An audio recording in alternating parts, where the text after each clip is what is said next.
ہم ایک ایسے ملک میں رہتے ہیں جہاں کا سسٹم صرف پاور اور پیسے والوں کے لیے ہے. یعنی اگر آپ کے پاس پاور ہے اور پیسہ بھی ہے اور اگر آپ کا ہاتھ سسٹم میں ہے تو سسٹم سب سے پہلے آپ کو ریسکیو کرے گا.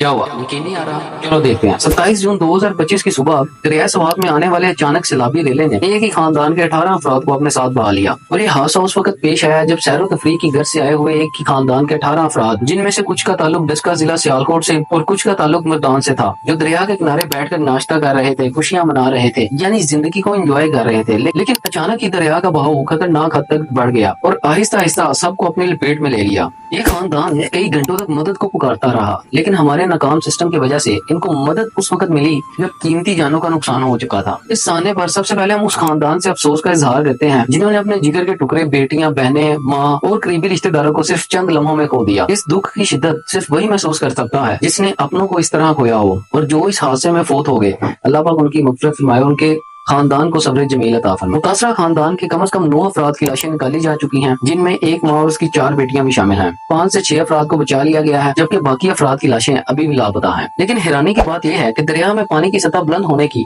بروقت کوئی اطلاع نہیں دی گئی، نہ ہی کوئی حفاظتی اقدام وہاں موجود تھا. ہاں، انتظامیہ کی طرف سے اگرچہ دفعہ 144 نافذ تھی جس کے مطابق دریا کے کنارے جانا منع تھا، لیکن اس پر کوئی عملی عمل درآمد نہیں ہوا کیونکہ وہاں نہ کوئی پولیس تعینات تھی اور نہ ہی کوئی وارننگ بورڈ اور نہ ہی کوئی چیکنگ. اور ریسکیو 1122 کو اطلاع ملنے میں بھی دیری ہوئی، اور جب ٹیمیں موقع پر پہنچی تب تک بہت دیر ہو چکی تھی کیونکہ اس بات کو تقریباً 2 گھنٹے گزر چکے تھے.